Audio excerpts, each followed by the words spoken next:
மூப்பன் பள்ளன் பண்ணாடி காலாடி என்று மல்லர் இனங்களுக்குள் எண்ணற்ற பிரிவுகள் உண்டு.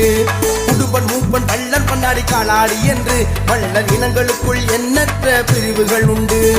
பிரிவுகளை களைந்து ஒன்றாய் இணைவோமடா, பிரிவுகளை களைந்து ஒன்றாய் இணைவோமடா, மல்லர் இனம் என்ற ஓரணியில் திரள்வோமடா.